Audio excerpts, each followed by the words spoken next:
with y'all, man. Want to welcome y'all to the premiere worldwide classic. 30 years in, man, since WrestleMania 12, 1996. And almost 30 years later, I'm a grown adult, still fully invested into professional wrestling. In another lifetime, I think I would have been one of the best wrestlers, you know what I'm saying? Promos, skills, style, the whole nine, you know? But in this lifetime, I'm just a true fan, you know? And the first thing I just want to talk about is WrestleMania week. So let's just dive straight into that, man. We're a few days away from WrestleMania. And you know, it's weird because out of all my years of watching wrestling, this gotta be like one of the most underwhelming WrestleManias that I can remember. It's weird. I don't even really know the card, to be honest. I know the main matches, of course. You know, obviously Jey Uso winning the Royal Rumble, going to WrestleMania against Gunther. But even if I just pause it right there for a minute, it's kind of shocking, man, just seeing all of the people that got so many negative reviews and feedback for Jey Uso. Because I'll be honest with you, man, when I was watching the Royal Rumble, I wasn't impressed, you know. And again, I just want to make sure that it's understood and I'm just not, you know, I see a lot of podcasts, a lot of wrestling fans that's like super critical about the product every time, whether it's AEW or WWE. So I just want to clarify that. Like, I'm not one of the angry fans that just got something to say negative or just complaining about everything that's happening or all the decisions being made. But as the title indicates, I'm a true fan, you know, and I hope as we go along with the series, y'all kind of understand what I mean by true fan. I look at it and I enjoy professional wrestling for a lot of reasons. Obviously the entertainment, of course, but I've been involved with it so long that, you know, I've come to just appreciate it as if like I work for WWE, as if I was an employee there. Like I get some of what the business is. I mean, obviously I haven't been around it up close and personal, but just from afar and really being a student of the game, you know, I feel like I understand some of the nuances of the business. And for me, being a true fan, I love just seeing new wrestlers break into the business and kind of watching their career go along. And to bring it back to Jey Uso, that's why I was proud, man. I was proud of Jey Uso. When I saw the Royal Rumble, I didn't like the action up until the Royal Rumble match. And even that match wasn't that great.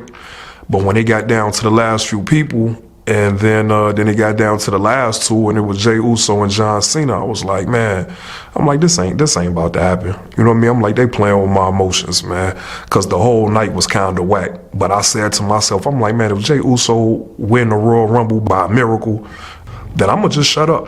I'm gonna just shut up and be quiet, and I'm gonna give Triple H his flowers. And long and behold, that's exactly what happened. Jey Uso won. And when John Cena got eliminated, I was shocked, but I was also probably one of the happiest people at the time, man, because again, it's like I've watched Jimmy and Jey Uso, the Uso brothers, when they first broke into, you know, WWE, when they made it to the main roster, and I've literally watched their whole career from then until now. So I've seen them blossom into the best tag team in the world, in my opinion, or one of the best tag team in the world. And I feel like even in that regard, they don't get enough credit. I feel like it's a lot of naysayers that try to disregard what they've done for tag team wrestling, but I don't even see how that could be an argument. The work speaks for itself. I forget how many times tag team champions they are. I think it's upwards to 10, maybe 9 or 10, something like that. I think that's very impressive when you consider the history of professional wrestling. You know, especially, well, I kind of don't want to go into the race thing too much, at least not right now. But, you know, with wrestlers of color, to see them being dominant in that regard, to me at least, you know, it was rare to see that. So, and I've seen them just grow leaps and bounds. We've all seen it. We've seen the growth with the character work and the mic work, and the things that they did against New Day. The matches and the promos they had against the New Day was some of the best work of both groups. So I was always thoroughly entertained, man. when I saw those two groups get together, I always knew it was going to be money. I knew they was going to deliver. Even when they had the rap battle, which I was real skeptical of, because sometimes I don't think hip hop and professional wrestling necessarily blends or mesh well together. But I was pleasantly surprised with that rap battle. I thought both sides did their thing. So again, I know I'm going a little bit over the place, so I'm too much into the past. So back to the future, just to see him on this singles run, it's been incredible to see, because even me, even myself being a true fan, I'll be honest, I never saw this coming. I never knew Jay would take off. Not that he wasn't capable, but I just didn't think that the company would push him as a single competitor. So ever since he got with Roman Reigns, what was that, WrestleMania 37, if I'm not mistaken, when he became the right-hand man, I just wasn't, like I said, I wasn't sold on the company pushing him. So again, fast forward back to the future, over the past year or so, seeing him go out there on his own and, figure something out with the crowd to get over with the people and getting everybody involved, and then the energy he bringing, the consistency that he's bringing, most importantly. I'm just proud, man. That was a proud moment. Like I said, I've been watching WWE since WrestleMania 12. And a lot of y'all that's watching this video that are wrestling fans, we from the same era. We've seen about the same amount and had the same moments. This was one of those moments for me. I don't know about everybody else, because clearly a lot of people had an issue with it. But for me, I was just super proud of Jay. So shout out to Jay Uso, man. A few days away from WrestleMania. Shout out to you, Jay Uso. I was proud, man. You know what I mean? And you did your thing. But as in regard to WrestleMania, as much as I loved him winning the Royal Rumble, I didn't like the fact that they chose Gunther to be his opponent. One of my knocks against WWE is just the repetitive nature of these matches. We keep getting the same matches over and over again. And again, I'm not here to be the complaining fan. I'm a concerned fan, because I'm a true fan. I don't have any dog in the fight or a reason to just want to tear the product down. So again, I just want to reiterate that. Like, I'm not here to just be somebody that's just knocking the product down, basically. I'm not here to do that. I'm here to hopefully spark the brain or influence the right people where we can start seeing the changes that we want to see. But again, that's why I even called this product Worldwide Classics, because I love professional wrestling so much that if I had the means to get into the business, I would get into the business. I got plenty of ideas, and I know they fire. I know that I would definitely make some money, watching other promotions and what they doing. I know without a shadow of a doubt. And I know I would have a lot to learn, obviously, but that's part of the thing I would do. I would go out and I would seek guys who have the knowledge, and I would try to bring them into the camp, and then I'm just a sponge. I'm gonna learn everything possible on top of what I think I know already. So here at Worldwide Classic, we gonna fantasy book. I'm gonna show you what I mean. I'm gonna throw matches together, AEW, WWE, things like that. But for right now, maybe in the next video or the next couple videos, I'm actually going to do a fantasy WrestleMania booking. You know what I'm saying? I'm going to take a look at the roster, and then I'm going to give you guys my version of what I thought or what I think WrestleMania should be. But that's for Worldwide Classic. You know what I'm saying? That's me right there. To keep it WWE, back to Jay Uso. How many times we going to see Jay Uso and Gunther, whatever, no disrespect, Gunther. How many times we gonna see that, man? Because my thing is WrestleMania is supposed to be the pinnacle. It's the Super Bowl of professional wrestling. It's the biggest event we have, right? So why are we giving rematches? See what I'm saying? Like, I don't get that. This is the biggest show of the year. This is the payoff for all year. You know what I'm saying? The ups and the downs. I know that the crowds have been good. I know that money has been up, things of that nature. So business-wise, WWE is doing great. But in terms of true fans, such as myself, the truest fan, I don't feel like we've been getting the best possible product we could get. It's too much talent there. And then now people are saying that Vince McMahon is out of the way, and now Triple H have all these fresh ideas. And I agree to a certain degree. But I'm not seeing it, so that's why I get a little disappointed and a little confused, because again, like Jey Uso and Gunther, they had their time already. I feel like now it's been convoluted, winning the Royal Rumble, because it's like you still got, a month or two to build until the actual event. And then with the people not liking the decision for Jey Uso to win the Royal Rumble, it's just been a month or two of hell for Jey Uso, because it's just negativity. The actual build itself of the match has been subpar, to say the least. Again, man, like, I'm a true fan. I've seen almost every WrestleMania since WrestleMania 12. And WrestleMania season is always like one of the best times for me to tune in. The promos are better. The action is better. The passion from the wrestlers is better. But for some reason, I just haven't been seeing that this year. You know what I mean? And I don't want it to seem like it's just my opinion. If anybody with any experience being a fan of the product, I'm pretty sure you would have to agree with me. The energy has just not been there. For certain people, yeah, but overall, it just hasn't felt like WrestleMania. And with that being the heavyweight championship, and then you trying to bring prestige to the title still, because it's relatively still new. I'm not mad at Jey being in the main event. I'm just mad that the opponent had to be Gunther, because if Gunther was going to be the champion, then I would have preferred CM Punk to be his opponent. I would have preferred for the heavyweight championship to be Gunther defending against CM Punk. For me, that's where the money was at. I'm a Chicago guy, so, I'm not going to say I'm being biased, because CM Punk, he transcends all cities and countries. So not just because I'm a Chicago guy, but just in general. Him coming back was probably one of the biggest things for professional wrestling. Him coming back was one of the biggest things for professional wrestling. And for the most part, he's delivered. And the writing has been pretty good, for the most part, until the most important time of the year, which is WrestleMania. And then again, it's just disappointing, because he's done some great things since he's been back. And then you kind of want to see that rewarded. You kind of want to see that rewarded on the biggest stage.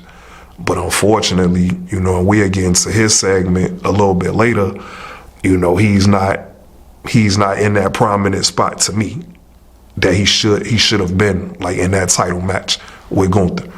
And he should have won it, in my opinion. He should have won the heavyweight championship, because going back to that thought, we're still trying to build the title up. You know what I'm saying? Because that's a whole nother story too, but we still trying to make that title feel important. And for some reason, I guess WWE thought they could fast track that through Seth and Damian Priest and now Gunther, but it just hasn't been there. Seth Rollins did what he could for the title. You know what I mean? Seth Rollins is one of the best in the business, hands down. So he did what he could do. He got it started, and he got it off to a good start. But then once y'all started to do the thing with Damian Priest and Drew McIntyre and back and forth with that, and then now when Gunther got it, it's weird, because at the time I felt like Damian Priest shouldn't have dropped the title. I felt like he was just coming into his own. But again, it's so many places to go with this, so y'all got to forgive me if I'm kind of going all over the place, but that's how I feel about the state of WWE. It's just all over the place. So we'll get into Damian Priest a little later. Pause. We'll talk about Damian Priest a little later, but I felt like at that time he should have kept the title, but they decided to get a title to Gunther. Cool. You know what I'm saying? He was a great Intercontinental champion. He made history. We saw what that run was like. So we know he's capable. We know he's capable of bringing that prestige to the World Heavyweight Championship. So we know he's capable of bringing the prestige to the World Heavyweight Championship. But you're still only as good as your opponent. You know what I'm saying? You just can't be a single entity, a single guy or a gal, a single guy or a woman, and just make the title. You know what I mean? You're only as good as your opponents. And even in that regard, not just WrestleMania, but leading up to WrestleMania, I don't feel like he's had great opponents to give him the prestige that he's looking for, and that he, quite frankly, he's losing that momentum, in my opinion. So if Jey Uso was going to win the Royal Rumble, they should have simply just had a different opponent for him, because this build has been terrible. I'm still holding out hope. You know what I mean? I don't want to be right. I want to be proven wrong. So I hope when the actual events get here, I hope they steal the show. I hope Jey Uso shows us something, and he shuts up all of the critics. I hope he make everybody just shut the up. You know what I mean? I'm gonna have to edit that. I hope he makes everybody just shut up and enjoy what it is. I mean, that's what I'm hoping for. But I just got a bad feeling, man. I got a bad feeling. And then now his rumors going around that Gunther has an injury or whatever the case is. So, who knows? Who knows how that's going to go? I am hoping that he wins the World Heavyweight Championship, but that's just me. I know I'm probably being biased with that. Like I say, he's definitely one of my favorite characters. And, maybe in another episode, I'll get into reasons why. But I'm a big Bloodline fan. Love that whole movement. And he was an integral part of that. And the way that they booked Jey Uso against Roman Reigns to start that reign of him being the longest Universal Champion. What was that? You had Clash of the Champions or Night of the Champions, and then you had Hell in a Cell. And Jey Uso challenged Roman Reigns for the title both times. And even in those two matches, Jey Uso definitely won me over. You know what I'm saying? He really showed me something. So again, that's why fast forward to now, I'm super proud of him, man. I'm super proud of Jey Uso for that. But yeah, it should have just been a different opponent. Like I said, we're going to fantasy book, and I'm going to get into the matches that I believe we should have had. But I'll give you a little snippet now, since we're talking about Jey Uso. Me personally, I felt like Jey Uso should have went against Jacob Fatu. I felt like the way that they want to exploit his popularity for the World Championship match, I felt like they should have used his popularity and used that to build up Jacob Fatu's character and what he got going on. Now, I mean, I will admit, I know Jacob Fatu. I think he got the match against LA Knight for the United States Championship. So I can't be too mad at where Jacob's being placed at, because I'm expecting him to win that. I'm expecting him to win the United States Championship at WrestleMania. So for him, cool. You know what I mean? Like, and hopefully that's a good match, because I'm not really sold on the match. I don't know if those two styles are gonna really, you know what I'm saying, like mesh that well. I'm not sure if those two styles will give us the best match. And that's not a knock against LA Knight. You know, I'm a fan of his as well. But for Jacob Fatu at WrestleMania, I don't know if that's the right move. You know what I'm saying? But if Jacob Fatu is gonna win the United States Championship, then by all means, then I'm with it. Let's get it. But me personally, if I was booking, I would have penciled in Jey Uso versus Jacob Fatu. Not only are they family, so you know they're going to go the extra mile for each other. I think the popularity of Jey Uso mixed in with the up-and-coming popularity that Jacob Fatu has been receiving, I think that would have been the perfect complement to both wrestlers. You know what I'm saying? It would have heightened both guys, because we would have been able to see Jacob Fatu give us, the best match that I'm predicting. This will be his best match since he's been with the company, since he's been with WWE. And again, with the popularity Jey Uso has, to come in and be the guy to silence the crowd and get the victory, basically, I thought that would have been the best move for Jacob and for Jey. But, at the end of the day, they both in championship matches. They both got high caliber matches. So again, I'm not really going to sit here and trip too much. I'm just saying, for Worldwide Classic, from my point of view, from my mind, I just would have moved a little bit differently. Or maybe even I would have had Jey Uso been the United States champion. You know what I'm saying? I would have found the way to have that happen. And then I would have had him defend the United States Championship against Jacob Fatu. So already, we solving problems, we fixing things, man. That's what we do over here at Worldwide Classics, baby. We thinking on the spot, and we making it happen on the fly. So yeah, I would have had Jacob Fatu versus Jey Uso, and I possibly would have had Jey Uso be the United States champion going into that match. Then, of course, putting Jacob Fatu over, building up this next year for Jacob, because I'm pretty sure we all believe that this is going to be a big year for Jacob Fatu. So shout out to him too, man. Like I said, I'm a big Bloodline fan. So shout out to both them brothers. Shout out to you, Jacob. But back to Jay. Hey, man, I'm proud of you either way. You did your thing at the Rumble. I hope you win. If you don't win it, I'm going to be disappointed, especially since they keep putting you in a rematch with the same people. I'm going to be a little bit heartbroken about it, but I still expect you to have a big year too. I know you got big things coming. Now, let's go ahead and move along, man.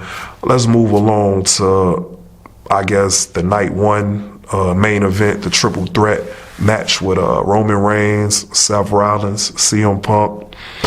I mentioned it a little bit earlier when I was talking about CM Punk, because again, if Gunther was going to go into WrestleMania as the World Heavyweight Champion, then I honestly believe if Gunther was going to go into WrestleMania as the World Heavyweight Champion, then I honestly believe that CM Punk should have been a challenger. Plain and simple. It's just no other way around it. You know what I'm saying? Because why even play this game about, oh, you still in the main event of night one, and it's not even a title on the line? I mean, again, I'm not here to knock WWE or none of that. You know what I'm saying? I'm just speaking my mind as a true fan because I'm really invested into this sport for some reason. Even after all these years, like I can't help it. I'm loyal. I'm loyal to what I'm loyal to. So I love the business of professional wrestling. And I just hate to see certain things go to waste, you know, because it's a lot of matches in the past that I feel like we didn't get and things were just squandered when they didn't have to be. And I'm hoping that we not getting a similar case of that now, because we all know that now CM Punk, you know, he's getting a little older. So we don't know how much longer we're going to have CM Punk being a full-time performer or just being able to perform at the highest level. And I'm not trying to jinx the man or nothing like that, but you know how the saying go about Father Time. So it's already been proven, you know, with other wrestlers.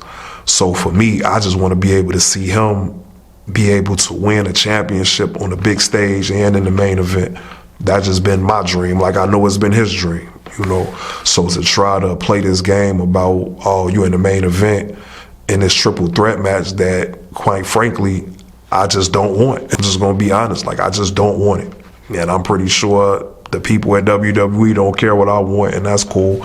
But I'm one of y'all biggest fans, man, and y'all let me down. Y'all hurt my heart, man. I was expecting CM Punk to get that World Heavyweight Championship match, no matter who the champion was, to be honest. So, because I've even seen that CM Punk had a couple dark matches against Gunther. So again, it's like, what we doing? Why is we wasting that for dark matches when we could have the match at WrestleMania? You know, you giving CM Punk the main event spot anyway, so why not give him a championship match against Gunther, who's still up and coming talent? It's one of those rare cases where you actually get a true legend in the business and being able to put him in that spot. Now, again, I understand the semantics of the business to a degree. Obviously, I'm not in it, so I don't know it 100%. But as a true fan, you know, I understand it to a degree. And what I mean by that is I get that basically that's what's happening with John Cena and Cody Rhodes. You basically getting that dynamic with those two, you know. So I know that they didn't want to have both championship matches basically mirror each other by having two legends. Even though Cody's not an up-and-coming wrestler, but, you know, you get the point. But he still has that upward trajectory, you know what I'm saying, with his career. He still has a lot of room to just expand on his career, you know what I'm saying, just further his career along. And, of course, Gunther is just getting started. So I get it, you know what I mean? You ain't want to have two legends for both world title and undisputed title. Get that. But still, you know what I mean?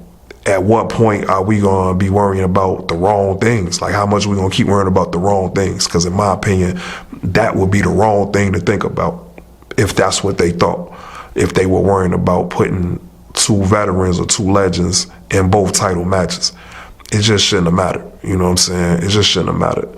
Sometimes, you know, overthinking can really like get in the way of things. And trust me, I know I'm one of the biggest overthinkers, you know what I'm saying, on planet Earth, so I get it. But Yeah, so I'm disheartened, man. You know what I mean? I'm disappointed as a Chicago guy. I'm happy for CM Punk that he's in the main event, because that seemed to be the theme of a lot of the matches that I'm mentioning. Like, I'm happy in the position that they're putting guys in, pause. I'm happy with the spots that guys are getting in. Like I say, Jey Uso being in the World Heavyweight Championship match, Jacob Fatu being in the United States Championship match, and then CM Punk being in the main event for night one. So those are all great spots to be in. You know what I mean? So I'm not lost on that. I get that. But the opponents still matter. You know what I'm saying? Like, you can't get around it just because a title on the line or it's a main event. The opponents still matter. The story still matters. You know, and it's ironic for me to even say that, because on another episode, we're getting to the topic of Vince McMahon, because I want to be able to say a few things about Vince, because I know he has what he has going on with allegations and things of that nature that I don't even want to get into. Basically, Vince got his own things that he's dealing with. But even with that being said, I think even now more than ever, we're seeing why Vince McMahon was and still is the king of professional wrestling. Like, he has a certain magic about the business that nobody would be able to duplicate. You know what I'm saying? You could take things from him. You know, matter of fact, it's like the saying goes, it's often imitated but never duplicated. And I feel like that's Vince McMahon, and we're starting to see that now with a few decisions that's going on. But back to it. Yeah, man, CM Punk, you my guy, man. Chicago all day long. And I'm happy you in the main event. But, you know, against Seth Rollins and Roman Reigns, and I get it. In that world, in the WWE, those are like the two biggest stars that they have. Roman Reigns, obviously the biggest star, and then Seth Rollins right there. It's like 1A, 1B as far as I'm concerned, because I'm a Seth Rollins fan as much as I'm a Roman Reigns fan.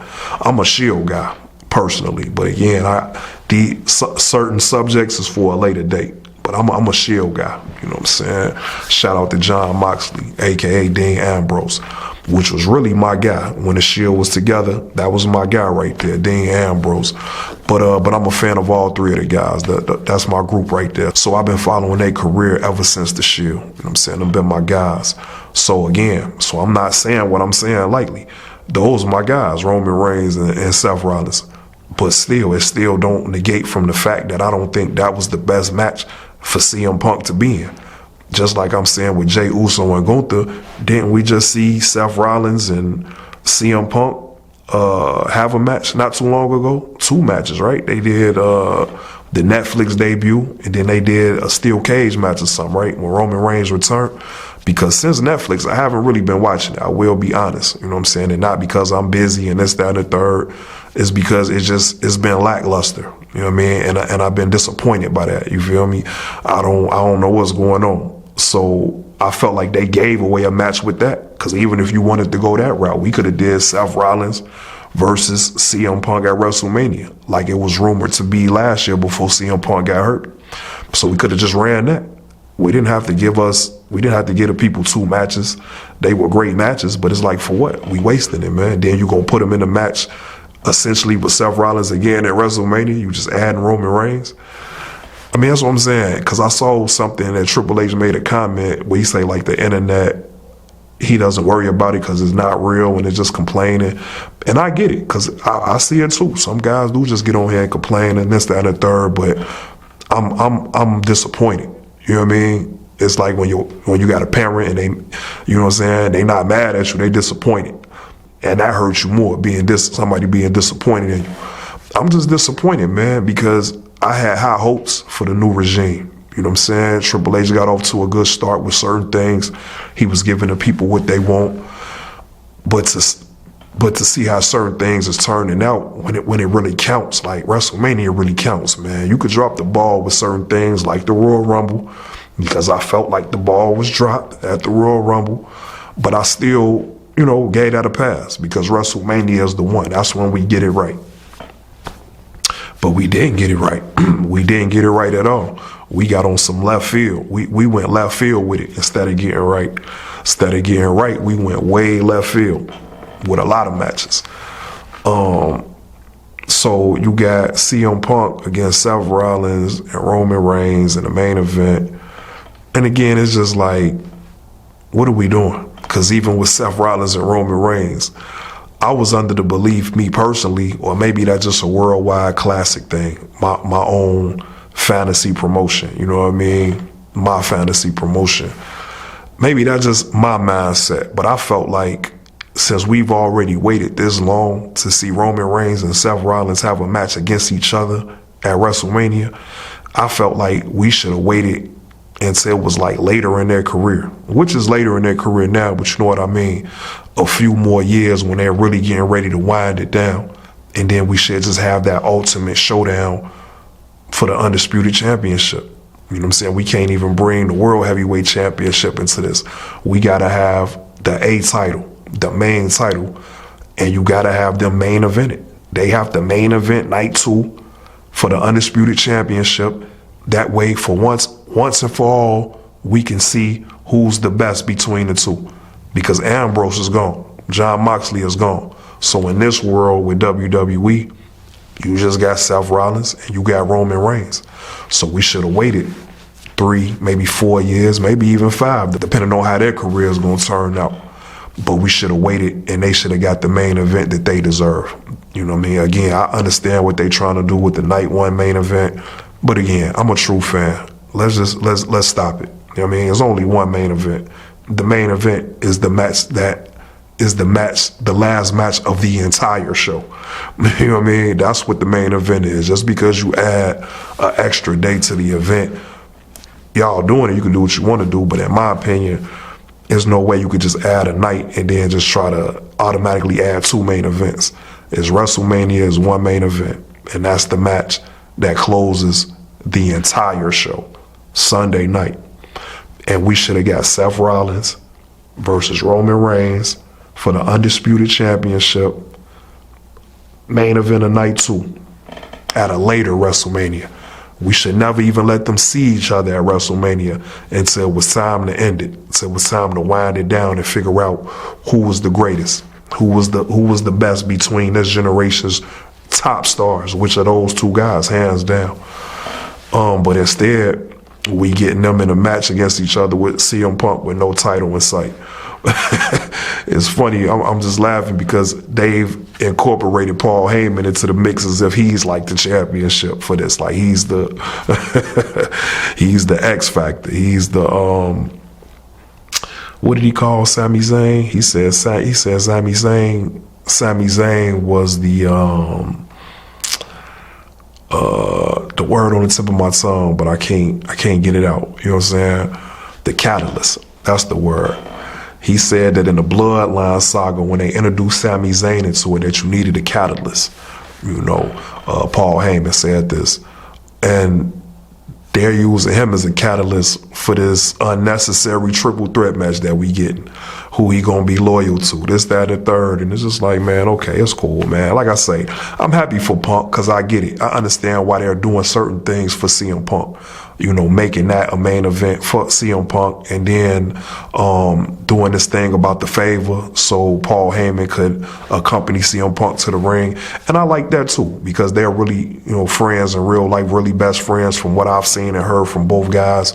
With interviews and such, and then even things that they're mentioning in the promos leading up to WrestleMania, they're letting it be evident that they have a really close relationship.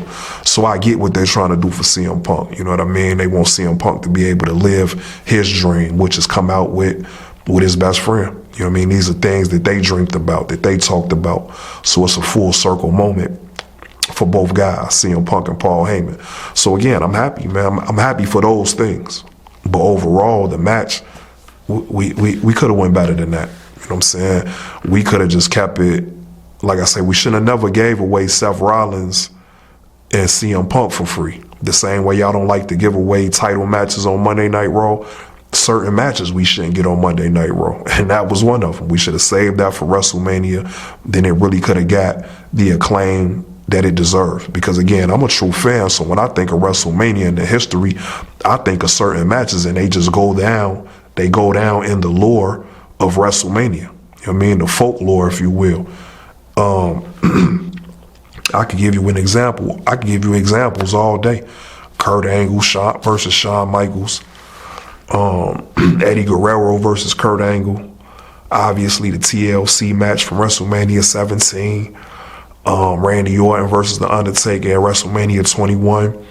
It's just all type of matches that I could just automatically go back to and refer to, you know. So CM Punk versus Seth Rollins would have been one of those matches. It could have been one of those matches that I always just refer to when I go through the Rolodex of WrestleMania and just point out my favorite matches. I'm pretty sure that would have been at the top of the list, really. You know what I mean? Because ironically, Seth Rollins, he has one of my other favorite matches of all time, and that's recent. That's against Cody Rhodes at WrestleMania 38. That was one of the greatest things I ever saw in my life. You know what I mean? Because I was anticipating Cody coming back to the WWE then. And that was one of the greatest things I ever saw. They both did an incredible job, man. Seth Rollins, like, see that, and that's the Seth Rollins that I like to see too. He was really locked in, man.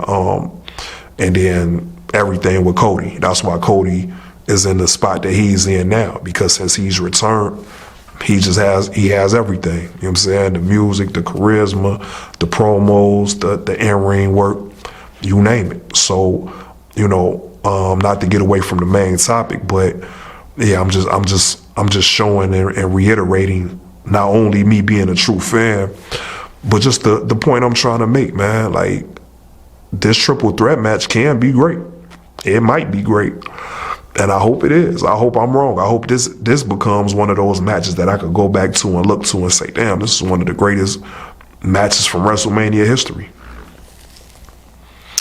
But for some reason, I just don't believe that. I believe it's going to be a great match, but it's not going to be that. Oh, I don't know. Let me just stop. You know what I'm saying? It might be. It might be. So let me just shut up, man. It could be, because again, all three guys are the best, some of the best to ever do it. So if anybody could figure out how to make this weird triple threat match great, it'll be those three guys.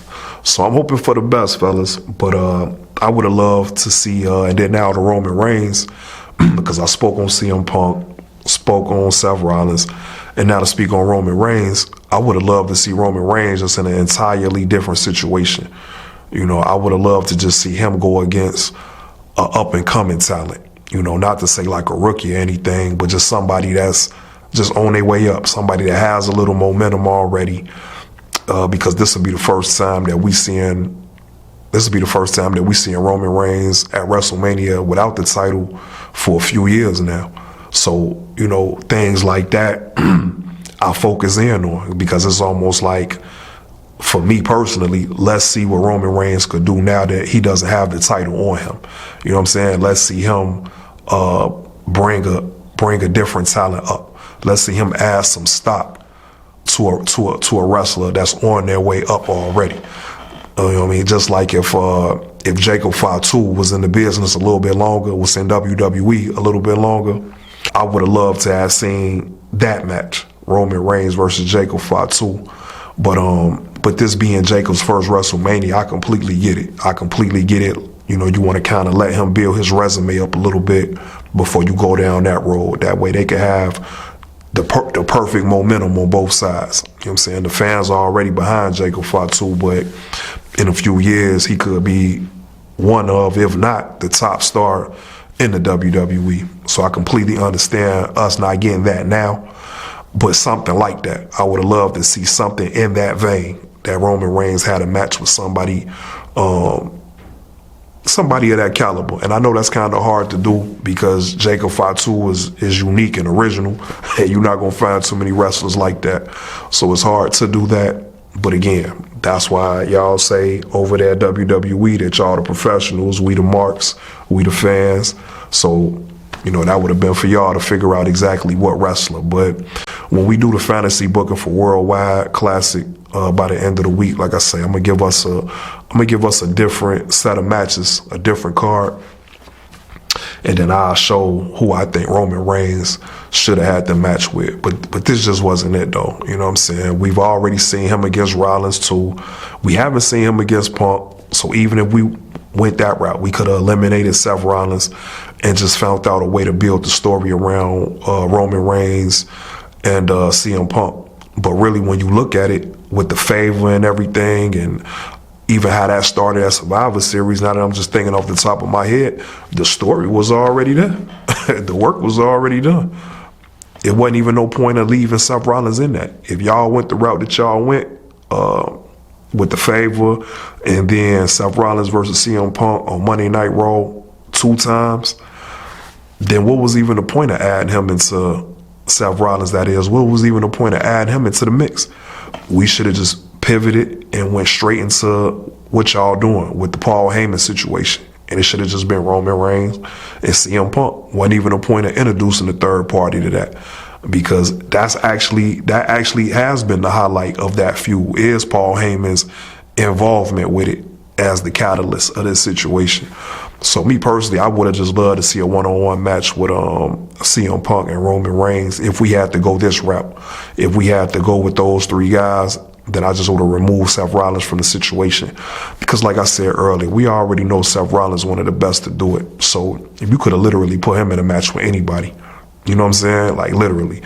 And he's shown that since WrestleMania 36, in my opinion. I mean, of course, he's had good matches before that as well. But for me, for the true fan, ever since the pandemic, when he had the match against Kevin Owens at the training center, Seth Rollins has been on fire when it comes to WrestleMania, in my opinion. Certain things just come to my mind right away. Like even thinking about the promo that he did leading into WrestleMania 36. He did a promo playing into the Messiah character, the Monday Night Messiah character he had at the time. And I love the promo he gave about how NXT and the Performance Center and certain things wouldn't exist without Seth Rollins. I love that, because there's actually some truth in that. Like Seth Rollins was the inaugural NXT champion. I know he had the FCW championship when he had like just the medal. They didn't even give you an actual title belt. He had a medal or something like that, something crazy. You know, like I said, I'm a true fan, so I've really watched it and followed those things as well, FCW. So Seth has always been bookmarked as the guy. You know what I mean? When you really like into the business, the way that a lot of us are into the business, we know that he's been bookmarked to be the guy. So he could have, back to my point, he could have had a match against anybody. He showed it when he put on the match against Logan Paul. And Logan Paul is nothing to sneeze at either. So for all the naysayers that feel like Logan Paul isn't on the level, y'all crazy, man. You know what I'm saying? Y'all crazy. I've been watching this thing for almost 30 years now. I've seen him off over the last 30 years. Logan Paul, he got it, man. He got something. And it's so crazy because when I first saw him perform, I think it was at WrestleMania 37. I think it was in a tag team match or something, if I'm not mistaken. And just the things he was doing in that match, I said it to my dad. Shout out to my pops. I said that comment to him. I'm like, if he really serious about wrestling, you know, and he really take this serious, I'm like, this dude good enough. He could be a champion. Like, he could be like the champion, the world champion. You know what I'm saying? I'm seeing this off the first night because, again, I felt like I got an eye for it. I'm sorry. Like, I'm a true fan, so I really do feel like I could just see it. You know what I mean? I know when somebody got the talent or has it. And just everything he was doing, the move set, but most importantly, just the confidence. I think he got on the top rope, and I think he did like the Latino heat gesture from the top rope before he did a frog splash on Rey Mysterio or something like that. And again, it was just the way that he was doing these things where it's like, damn, he really got something. Like Logan Paul really, this man really, like if he take it serious, like I say, he really got something. So fast forward and Back to the Future, my premonition, it came true because he's been showing improvement. So back to the point, with him and Seth Rollins, I thought that's one of my favorite matches. You know what I'm saying? Again, it's like just certain matches I could go to, and Seth Rollins has been responsible for a lot of those over the past few years, especially WrestleMania. His match with Logan Paul, that both interests, everything, is one of my favorite matches. And it was crazy because that was the year directly after Seth Rollins versus Cody Rhodes, the Cody Rhodes return. So to see him just consecutively come back to back, Seth Rollins that is, and give you those type of matches, man, like I was just proud of Seth.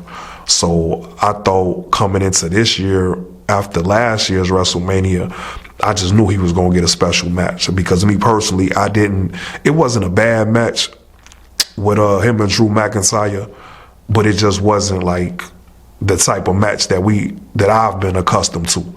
And I think it's been evident Seth was dealing with a lot of injuries last year, so we know why the match didn't turn into its full potential. So I understood that, but I just thought this year we would make up for that. I thought that he would have a one-on-one singles match and that it would be another banger, you know what I'm saying? And I was hoping it would be against CM Punk before they did that on Monday Night Raw for Netflix. But we all seen how it went, so here we are. And it's just a shame, man, because, again, I give y'all the person that I think Seth should have went against in a couple of days, or maybe even tomorrow. I don't know. I'm going to check the schedule, see what I got going on. But when we fantasy book WrestleMania, then I'll let y'all know who Seth should have went against. But again, man, a triple threat match, Seth versus Roman versus CM Punk. I'm disappointed that this the match. You know what I'm saying? I'm pretty sure it's going to be entertaining. We know Paul Heyman's a legend, you know what I mean? So we know he had his fingerprint all over the match and the things that they're going to do as well. So we know they're going to knock it out the park for what it is. But come on, man. Come on, man. Stop it. Let's stop playing, man. We could have did better than that. We could have went harder than that. Night one main event with no title on the line. Come on, man. But let's move on along, man. You know what I'm saying? I done spent about an hour talking about that. So let's move on along to, let's see. Like I say, I don't even know the matches. I just know the main matches, and the other match I know is my girl Bianca Belair. Shout out to Bianca Belair. Bianca Belair, she's definitely like one of my favorite wrestlers, hands down. Some of her WrestleMania matches, not some of them, like her WrestleMania matches have been great. You know what I mean? So when I go back to saying like how I could just go to certain matches that stand out in my mind, Bianca Belair versus Becky Lynch at WrestleMania 38, that was one of my favorite matches of all time. You know what I mean? And that's one of my favorite matches, hands down. They both bought it. The entrances, the in-ring work. You know, it's funny. It almost mirrored Seth Rollins versus Cody Rhodes in a way. The entrances, the action, it almost mirrored that match. So it's kind of interesting in that regard, being that Seth Rollins and Becky Lynch, you know, are family together. So, are married, I should say. So that's kind of ironic, man. They both had a banger at WrestleMania 38, man. So shout out to both of them. But back to it, my girl Bianca Belair, definitely one of my favorite wrestlers. And I'm confused because this is another triple threat match. So again, it's like, what's going on, man? You know what I mean? Like, what's happening? You can't sit here, Triple H, that is. And again, shout out to Triple H, you know what I mean? Like I say, I'm not here to be knocking or act like I know I got so much knowledge of something that I never had a job in, but I'm a concerned and passionate true fan. And as such, it's like, come on, man, what we doing here, man? Because it's no knock to Io Sky. It's no knock to Rhea Ripley. But come on, but to put all of them in a match with Bianca Belair, all three of these people in a match together, it's just unnecessary. You know what I mean? It's like not even a reason for it. And they might knock it out the park too, but I just can't see it now. You know what I mean? Like when it comes to like the women, the women's World Heavyweight Championship, forgive me if I'm getting that wrong, but the women's World Heavyweight Championship, like I said, we've been seeing some bangers from the women. It was Becky Lynch, Bianca Belair, WrestleMania 38, but then you turned around in WrestleMania 39, you got another one of the greatest women matches of all time with Charlotte Flair and Rhea Ripley, because that was just as good, if not better, than WrestleMania 38 with Bianca and Becky. Same things, the entrances, the action, the story being told, the emotion, you know what I'm saying, for Rhea when she won a big match like that. So shout out to Rhea Ripley, man. That was an important match for women, you know what I mean, both years. But even before those 2 years, WrestleMania 37, Bianca Belair versus Sasha Banks. I mean, I know she go by another name now in AEW, but I'm only just speaking WWE language at the moment. So Sasha Banks versus Bianca Belair, that was another one of my favorites. You know what I mean? Because Sasha Banks is another one of my favorite women's wrestlers. You know what I mean? And I hope she comes back to the company at some point too. But that's a whole nother story. Shout out to Sasha Banks. I forget what your name is over there in AEW. No disrespect. I just don't follow AEW too tough like that these days. So I'm not sure what they calling you over there. But in WWE, Sasha Banks was definitely one of my favorites. And her match against Bianca Belair at WrestleMania 37, I thought it was just a beautiful match, man, for a lot of reasons. And it was that match that helped put Bianca Belair on the map to the, you know, to a broader audience, because people already knew who she was. You know, she has the it factor, so people know who she is. But Sasha helped put that battery in her back, so to speak, and push her to the next level, in my opinion. So bringing it back to the main point, Bianca Belair been killing it. Consecutive WrestleManias, man. You know, and last year I think she had a tag team match or something. And it might have been an okay match. I don't even remember. But that go back to my point earlier, what I said. Like, the past two WrestleManias or last year WrestleMania, it just wasn't that great. So I don't even remember a lot of the stuff that went on last year. Like, and that's crazy that I can't remember what Bianca Belair did. I think she had a tag team match with Jade. Shout out to Jade. She's becoming she is one of my favorites. So shout out to Jade. She's one of my favorites too. But yeah, last year it just wasn't, to me, like, it wasn't what Bianca needed. Like, I want to see her go on the Undertaker like run. You know what I mean? And I know there's gonna be some haters out here who can't understand that or who can't see it. I don't care. You know what I mean? I wish Bianca Belair could have like an Undertaker like streak.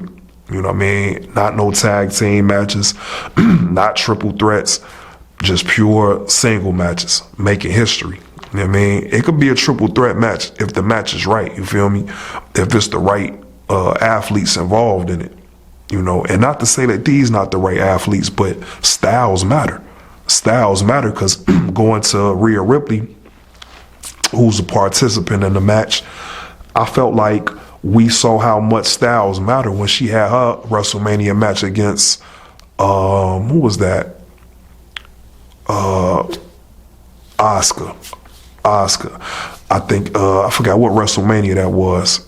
It might have been WrestleMania 37. I can't remember at this point, but Asuka and Rhea Ripley had their WrestleMania match, and it just didn't deliver. It just didn't live up to the hype, because Asuka is a great wrestler too, and it's just the styles. The styles didn't match. You know what I'm saying? So the match fell flat, in my opinion. And I get that same feeling with this triple threat match. Like, once they announced it, once I knew it was coming, I got that same feeling that I felt then, because I knew that match wasn't going to deliver with Asuka and Rhea Ripley back at WrestleMania 37. So fast forward now, WrestleMania 41, Io Sky, Rhea Ripley, Bianca Belair.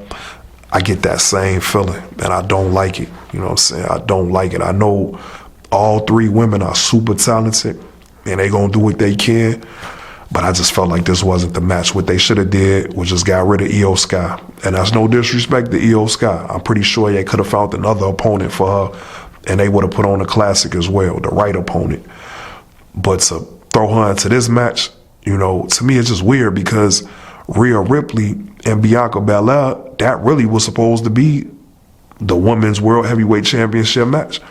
That's, in my mind, that's what I thought it was going to be even before the Royal Rumble. You know what I mean? I know they had the thing going on with Naomi and Jade, but I just felt like it was too soon for Jade and Bianca to have a match at WrestleMania.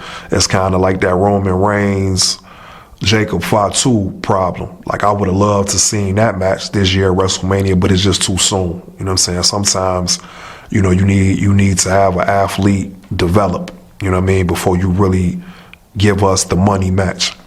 And Jade, I'm pretty sure she wants to, like, you know, get a little bit more experience before she has the classic that she's gonna have at some point with Bianca Belair. It's inevitable. You know what I'm saying? It's inevitable. It's gonna be one of those Hulk Hogan versus Ultimate Warrior type WrestleMania 6 moments for the people that's fan of theirs, and I'm one of those fans. I'm a huge fan of Jade, huge fan of Bianca Belair. So yes, I'm putting it on that type of a pedestal. That's Ultimate Warrior, Hulk Hogan level match that I'm pretty sure happened once Jade builds up her character a little bit more to get to that height. So for right now, I knew Bianca and Rhea Ripley, I knew that just had to be the Women's World Heavyweight Championship match. You know what I'm saying, right? Like, obviously, but it was. And they just had to throw in Io Sky for some reason. And again, no disrespect to Io Sky. I follow her since NXT when she was Io Shirai, you know, and she was doing her thing. So again, it's not lost on me that, you know, she's talented, but I feel like she could have had a better opponent. You know, she could have had a better opponent for the style of wrestling that she does. So, you know, I don't know what her role is going to be in this match. I know she damn sure better not win the match. But, yeah, it's just a little disappointing, like I said, because I really take WrestleMania seriously, man, and this is history. You know what I mean? That's how I look at matches at WrestleMania. It's history. It's not just you selling tickets and whatever they be saying, the gate, the highest gate, and this, that, and the third. Y'all going to do that anyway. Y'all the WWE. Come on, man. Y'all act like y'all surprised or something. Y'all the WWE. Vince McMahon made the WWE what it is. Y'all gonna do numbers regardless. You know what I'm saying? Y'all gonna do numbers regardless. So what is, you know, that's why I just don't understand some of the booking. You know what I mean? And I know it's things that I can't know because I'm not behind the scenes. So I'm pretty sure it's certain reasons and intricacies about it that I, you know, or that y'all would think I don't understand. But you'll be surprised, man. I understand more than what people think, you know. So again, that's why I'm confused, because I am an understandable guy. But I'm not getting this one, man. Like, I don't know what purpose Io Shirai is going to serve to that match, because when you look at Rhea Ripley and you look at Bianca Belair, just in their body stature, you know what I mean? They're like physically imposing women, you know what I mean? Muscular women, strong women. And Io Shirai, she doesn't have that same type. She doesn't have that same body type. You know what I mean? She's almost like a luchador, you know, being thrown into this match. You know, so again, to me, it's just like, I'd rather have seen just a purely physical, hard-hitting match between Rhea Ripley and Bianca Belair, where we didn't have to introduce the luchador style or the underdog type of element into the match. Like, it's just unnecessary, man. There's plenty of other women wrestlers that would have sufficed in that regard. So another missed opportunity in the way. I mean, I hope Bianca delivers again. I hope she keep her streak going. Bianca and Rhea Ripley, I hope they steal the show regardless. And I hope Io Sky plays her part in it and we just get a classic anyway, even though I don't believe it's gonna be. I hope they give it to us regardless. So but yeah, I'm my prediction is Bianca. I'm being biased. I'm sorry. I'm being biased with it, man. My prediction is for Bianca Belair to win the Women's World Heavyweight Championship. And since I don't like this triple threat match, the only other match I would have put together is, like I said, they was on the right track. I would have kept it like how they got it in terms of Rhea Ripley and Bianca Belair. So even in the fantasy booking tomorrow or the day after, that'll be my pick for the Women's World Championship match, the Women's World Heavyweight Championship match. It would be Rhea Ripley versus Bianca Belair. So since we still getting a version of that, shout out to those ladies, and let's see what happened. I guess we can move on to another match. We can move on to either Charlotte Flair and Tiffany Stratton. But I don't know. I don't really know what I could say about that match. It's actually one of the few matches that I do agree with. I do feel like this was the right move for Tiffany Stratton. She's already been becoming a fan favorite, and rightfully so. You know what I'm saying? Obviously, the WWE, they're very high on her. They're very big on Tiffany Stratton. You can see it in the booking. You can see it in the push. You can see it with certain elements. And it's funny because I think on Monday Night Raw, one of the shows, I think she had an interaction with Trish Stratus over the past year or something like that. Maybe I'm mistaken, but I felt like I've seen her and Trish Stratus on screen together, and it was weird because I was almost seeing like a I was seeing a real similarity between the two, like looks wise and even a little bit of the personality. So then it dawned on me why, WWE, why they so big on Tiffany Stratton. Like, they, in my opinion, they've been known to do that. Like, they love to, duplicate certain types and looks. So I feel like they think they're getting their version of Trish Stratus now with Tiffany Stratton. And hey, I ain't mad at it, you know what I'm saying? Because she's definitely talented. And I haven't been following the build up to their match too much, but I have seen the I guess you could say the infamous promo by now between those two, Tiffany Stratton and Charlotte Flair, where they said they had to edit out certain things. Now, I guess I will speak on that. I can't speak too much about the match. We know who Charlotte is. We know what she brings to the table. So we know it's going to be a good match just off of that. We know Charlotte is one of the best women wrestlers in history. You know what I'm saying? And it's not just like because of her dad, because of Ric Flair. Shout out to Ric Flair, one of my favorites. It's not because of Ric Flair. Like, she really does have it. She really does have that Flair gene. And she got it. You know what I'm saying? She really does have her in-ring work. It can't be argued. So I know she's going to bring the best out of Tiffany Stratton. And if they really do have smoke with each other, they really do have heat with each other in real life, then I'm pretty sure that's going to make for an even better match, because they're going to bring that emotion. And we're going to see probably one of the better matches that night, whatever night that's going to be. Because, again, we into this what did CM Punk call it, 4-night extravaganza or whatever. So I don't know what night, but whatever night, just for the event all together, just WrestleMania, I'm pretty sure Charlotte and Tiffany will deliver one of the better matches for the whole event.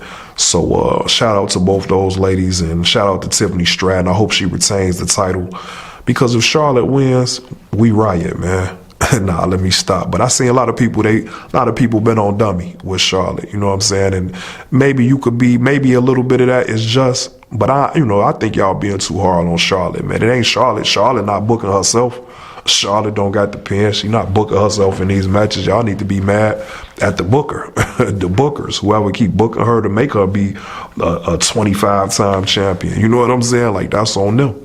Less is more. You know what I mean? She don't have to keep being in the main event all of the time. You know what I mean? Like, I get it, but I don't get it. You know what I mean? I understand her stature in the game, and I understand why that's an attractive thing to do, is put her in these championship situations. But, it's enough talent there where we could kind of explore different matches. Like, y'all really do have the talent when it comes to the ladies. Like, it's a lot of ladies in that company that can have great matches. So we don't have to keep going back to Charlotte every time we want to have a home run in women's wrestling. You know what I'm saying? So I know why the fans do get pissed. I know why the fans do get mad.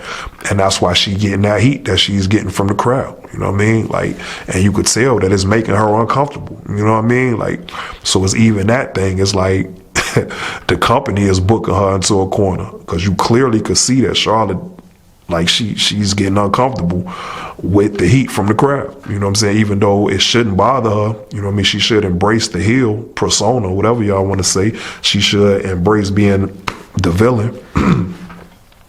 I don't even know if she was supposed to be the villain in this story arc. You know what I mean? In this storyline.